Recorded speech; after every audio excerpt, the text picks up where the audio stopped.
পশ্চিমবঙ্গ সংবাদ নির্বাচন 2026 স্পেশাল। বিজেপির প্রার্থী তালিকা প্রকাশ। 2026 বিধানসভা নির্বাচনের জন্য বিজেপি ১৯ জন প্রার্থীর একটি নতুন তালিকা প্রকাশ করেছে। উল্লেখযোগ্যভাবে আরজিকর আবহের প্রেক্ষাপটে পানিহাটি কেন্দ্র থেকে নির্যাতিতার মাকে প্রার্থী করেছে বিজেপি। এছাড়া সিঙ্গুর থেকে অরূপ কুমার দাস এবং মেদিনীপুর থেকে শঙ্কর গুছাইত প্রতিদ্বন্দ্বিতা করছেন। ভোটার তালিকা নিয়ে বিতর্ক। রাজ্যের প্রায় ৩২ লক্ষ ভোটারের নাম অ্যাডজুডিকেশন বা পর্যালোচনার অধীনে রয়েছে। এর মধ্যে প্রায় ১৩ লক্ষ নাম ভোটার তালিকা থেকে বাদ দেওয়া হয়েছে বলে জানা গেছে।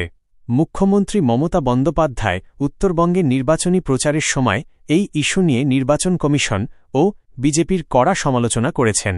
ভোটের নির্ঘণ্ট নির্বাচন কমিশনের ঘোষণা অনুযায়ী আগামী ২৩ এবং ২৯ এপ্রিল ২ দফায় পশ্চিমবঙ্গে ভোট গ্রহণ হবে। ফলাফল ঘোষণা হবে ৪ মে। জাতীয় ও আন্তর্জাতিক সংবাদ। প্রধানমন্ত্রী মোদির জনপ্রিয়তা।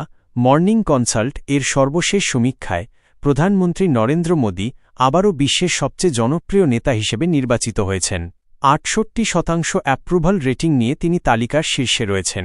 পশ্চিম এশিয়া সংকট, ইরান ও ইসরায়েলের মধ্যে বাড়তে থাকা উত্তেজনার প্রেক্ষাপটে প্রতিরক্ষা মন্ত্রী রাজনাথ সিং একটি সর্বদলীয় বৈঠক করেছেন।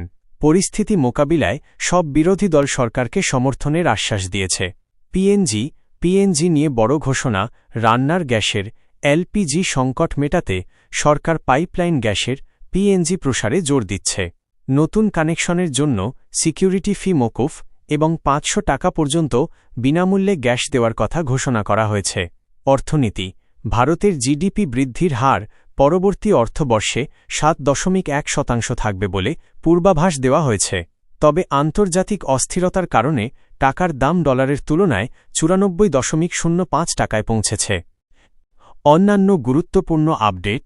রাম নবমী ২০২৬। আজ দেশজুড়ে রাম নবমী পালিত হচ্ছে। পশ্চিমবঙ্গসহ উত্তর ভারতের অনেক রাজ্যে আজ স্কুল, কলেজ এবং ব্যাংক বন্ধ রয়েছে।